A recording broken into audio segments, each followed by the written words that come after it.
ayatnya 121 sampai 127. Saya akan bacakan. A'udzu billahi minasyaitonir rajim. Wa 'asa Adamu rabbahu faghawa. Thumma ijtabahu rabbuhu fataba 'alaihi wa hada. Qala ihbita minha jami'an ba'dukum li ba'din aduwwun fa imma ya'tiyannakum minni hudan faman ittaba'a hudaya fala yadhillu wa la yashqa. Wa man a'rada 'an dhikri fa inna lahu ma'ishatan dhankan wa nahsyuruhu yawmal qiyamati a'ma. Qala rabbi lima hasyartani a'ma wa qad kuntu basira.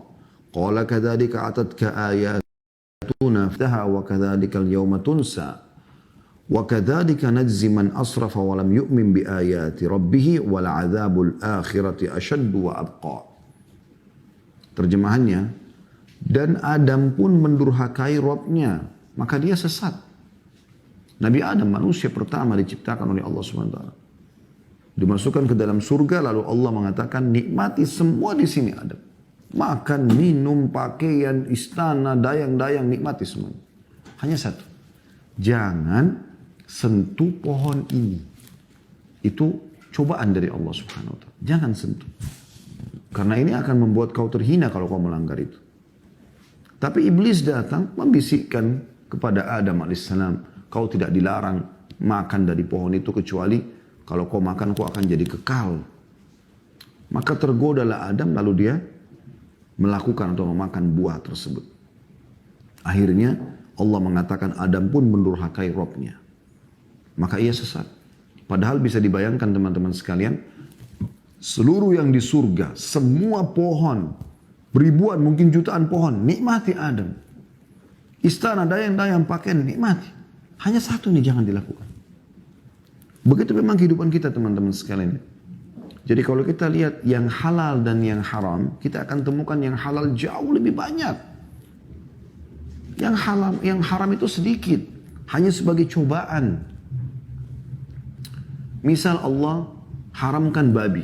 Gak boleh makan babi bagi umat Islam. Perhatikan Allah ganti dengan apa? Sapi, kambing, ayam, kelinci. Semua hewan air halal.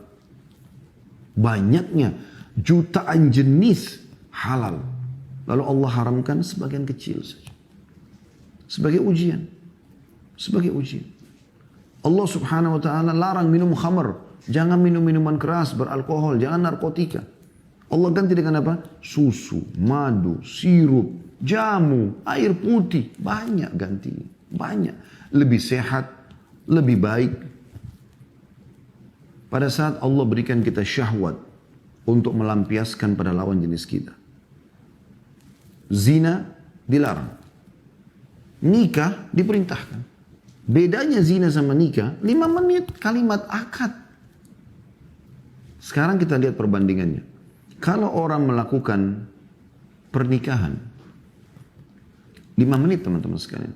Wali perempuan mengatakan, saya nikahkan kamu sama anak perempuan saya fulana binti fulana dengan mas kawin ini. Kemudian si anak mempelai laki-laki mengatakan, saya terima nikahnya. Itu saja sudah cukup. Apalagi dia katakan, saya terima nikahnya fulana binti fulana dengan mas kawin tersebut. Ini kurang dari 5 menit kata-kata ini. 2 saksi. Ada mahar, sah pernikahan tersebut. Dan dengan sahnya perbuatan itu, semua orang tahu suami istrinya akan masuk ke dalam kamar malam pertama kah, siang pertama kah, mereka akan berhubungan biologis. Tapi dua-duanya dalam kondisi senang, bahagia. Sampai ada istilah dikatakan di tengah-tengah masyarakat kita, bahkan di dunia mungkin dikenal begitu ya. Pengantin itu menjadi raja sehari. Dia betul-betul seperti raja, pakai baju yang bagus, baik laki-laki ataupun perempuan, dihormati oleh setiap orang, diucapkan doa, diucapkan selamat. Setelah itu mereka biologis. Dan dalam kondisi mereka sangat nyaman.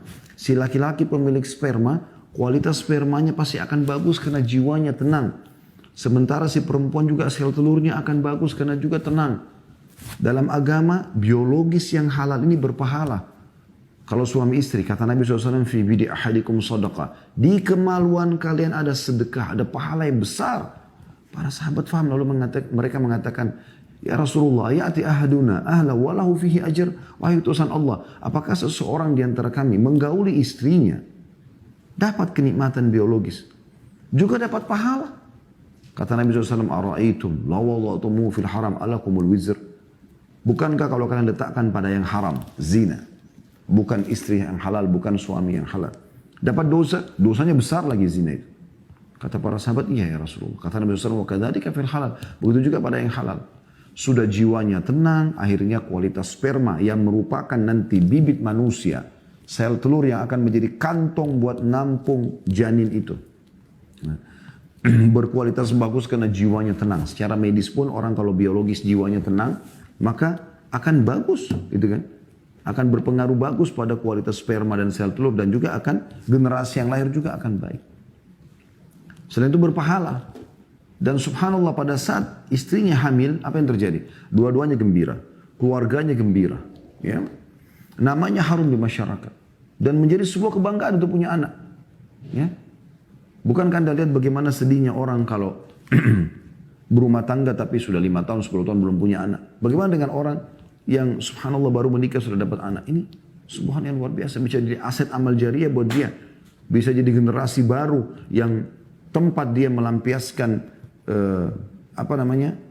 semua pintu-pintu pahala agar dia bisa dapat dari anaknya. Karena anak itu bisa jadi aset amal jariah. Diajarin sholat, diajarin puasa, diajarin jujur, diajarin amanah, diajarin segala macam. Dan juga tempat dia untuk memperbaiki keadaan-keadaan atau kesalahan dia yang lalu. Kalau dulu dia belum baca Al-Quran sampai umur 30-40 tahun, sekarang anaknya bisa diajarin sama dia. Jadi kalau dulu dia belum sholat, sekarang anaknya sholat dan seterusnya. Anak-anak bisa jadi baik. Dan terus menerus menjadi sesuatu yang baik dalam rumah tangga. Setiap detiknya bisa menjadi pahala. Saling melayani di antara suami istri. Coba bandingkan dengan zina. Zina, orang kalau mau melakukan dua-duanya dalam kondisi takut. Masuk hotel sembunyi-sembunyi, takut ketahuan. Ya. Sehingga kualitas spermanya terganggu, kualitas sel telurnya terganggu. Beda dengan nikah. Juga pada saat mereka lakukan biologis karena jiwanya terganggu ketakutan, tidak senikmat kalau orang sedang tenang, lagi fresh, suami istri. Kemudian juga berdosa besar zina itu. Yang lebih jauh lagi efeknya kalau sampai hamil di luar nikah. Dua-duanya malu, keluarganya malu. Anak yang lahir nanti nggak jelas statusnya. Bisa dikatakan anak haram atau anak zina. Dan terus menerus menjadi sebuah polemik dalam hidupnya dia. Lalu pertanyaan sederhana, kenapa yang haram saudaraku? Kenapa bukan yang halal? Kalau seandainya Allah subhanahu wa ta'ala memberikan kepada kita, ya tolong dilindungi baik-baik. Memberikan kepada kita syahwat, keinginan untuk makan daging. Tapi semua daging haram, wajar Anda melanggar. Tapi tidak, digantikan haram itu cuma sedikit. Seperti Nabi Adam kasusnya, cuma satu pohon, yang lainnya boleh. Cuma babi, anjing yang bertaring, yang lainnya semua boleh. Allah sebutkan. Khamar, narkotika yang bisa merusak kesehatan jiwa, raga, diganti dengan banyak. Minum, kenapa bukan minum susu? Kenapa bukan minum madu? Sehat. Ya? Daripada zina, syahwat kepada pasangan yang dilampiaskan sehingga banyak efek negatif. Kenapa enggak nikah? Dan perlu Anda tahu, Indonesia termasuk negara yang sangat mudah untuk menikah, teman-teman sekalian. Kita bisa menikah dengan perangkat alat sholat, pergi ke kampung-kampung, cari kiainya, cari gurunya, cari ustadznya, minta tolong dibantu. Bercocok tanam depan rumah, pelihara ayam, pelihara itik, pelihara ikan, banyak bisa dilakukan. Bekerja jadi buruh bangunan, yang penting halal. Banyak bisa dilakukan. Saya beberapa kali datang beberapa negara ya di luar di dunia ini, masya Allah yang Allah mudahkan kaki saya injakkan. Saya terheran-heran melihat pernikahan mereka sampai orang biasa gitu, pernikahannya harus di atas 1 miliar, 2 miliar, sekian miliar. Jadi kadang-kadang mereka jadi repot untuk menikah. Begitu luar biasanya Allah berikan saudaraku. Saya ulangi kembali kepada ayat tadi. Kita kembali surat Thaha 121 tadi. Dan Adam pun mendurhakai Robnya, maka dia sesat. Kemudian Robnya memilihnya, memberikan petunjuk padanya, maka dia menerima taubatnya. Sampai Adam merasa bersalah. Dalam ayat yang lain, Nabi Adam mengatakan, Rabbana zalamna anfusana. Wahai Tuhan kami sudah menzalimi diri kami. Dengan kesalahan ini kami salah. Mengaku itu. Rabbana zalamna anfusana wa illam taghfir lana wa tarhamna lanakunanna minal khasirin. Kalau kau tidak maafkan kesalahan kami, maka kami akan tergolong orang-orang yang rugi. Lalu Allah menerima taubat itu. Luar biasanya dalam Islam teman-teman sekalian, Allah sangat senang dengan taubat Anda. Garis bawah itu. Kapan Anda selesai pengajian ini, Anda wudhu, Anda sholat 2 rakaat, niat sholat taubat. Kata Nabi SAW, tidak ada seorang hamba melakukan kesalahan. Kemudian dia bersuci, berwudhu, lalu dia sholat 2 rakaat. Lalu kemudian setelah salam dia istighfar kepada Allah, kecuali Allah akan bersihkan kesalahannya. Setelah itu Anda menjadi orang baik. Allah terima taubat. Dalam sebuah hadis yang lain riwayat Bukhari, sesungguhnya Allah sangat gembira dengan taubat hamba-hambanya. Allah gembira. Lebih gembira daripada seseorang di antara kalian yang pergi ke padang pasir yang tak bertuan. Padang pasir yang tandus, tidak ada orang. Dan dia membawa untanya, serta di atas untanya semua bekal dia. Nggak ada lagi harta dia kecuali di atas unta tersebut. Lalu kemudian dia istirahat di bawah sebuah pohon. Setelah itu, dia bangun dari tidurnya, untanya hilang. Dia pun keliling mencari-cari unta tersebut dengan bekalnya di padang pasir yang tandus. Lalu dia tidak temukan. Setelah dia putus asa, dia mengatakan, saya coba kembali ke bawah pohon tadi yang saya tidur. Kemudian saya tidur lagi, semoga saja saya sudah mati pada saat bangun. Pada saat dia tidur dan dia terbangun, dia tiba-tiba melihat untanya di depan matanya. Bagaimana gembiranya dia bisa melanjutkan kehidupan lagi, menemukan untanya untuk transportasinya, menemukan hartanya, makanan, minuman, pakaiannya. Ya, mungkin sebagian uangnya di atas untanya untuk dia lanjutkan kehidupannya. Maka Allah lebih gembira dengan tobat hambanya daripada itu.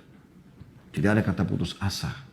Anda bukan orang yang buruk, tapi Anda pernah melakukan perbuatan buruk. Anda bisa menjadi orang yang lebih baik sekarang. Tunjukkan itu. Tunjukkan. Fudail bin Iyad rahimahullah, seorang tabi'in, ulama tabi'in. Anda kalau ketik di Google, kisah Fudail bin Iyad rahimahullah. Sampai bisa dikatakan tidak ada satupun statement yang dinukil oleh para ulama tentang masalah zuhud. Ya, mencintai akhirat, mendahulukan akhirat daripada dunia, tentang masalah menambah keimanan, taubat, kecuali nama Fudail bin Iyad sering disebutkan. Karena kenapa? Orang ini dulu pernah perampok jalan. Sampai orang-orang lain kalau lakukan perampokan itu dia bergerombol, berapa orang? Fudail bin Iyad kadang-kadang sendiri. Karena kuatnya fisiknya, keterampilannya dan segala macam. Dan setiap kali orang lewat di lokasinya pasti tahu. Ini kalau dengan Fudail bin Iyad ini kalau nangkap orang, dia ambil hartanya dan dia bunuh orang ini. Terkenal sekali. Subhanallah, setelah sekian tahun dia lewat, ada beberapa riwayat yang menukil tentang bagaimana taubatnya beliau. Di antaranya adalah, dia pernah masuk ke dalam satu perkampungan, dia ingin mencuri di sana, mau merampok.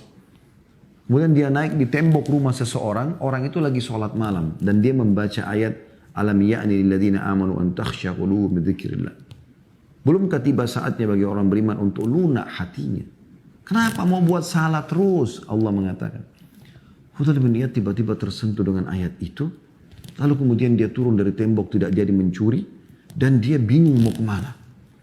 Dia masuk. Lalu kemudian dia lihat masjid, dia masuk di masjid. Zamannya beliau belum ada lampu kayak kita sekarang, gelap gulita. Menjelang subuh, muadzinnya datang, menyalakan obor-obor.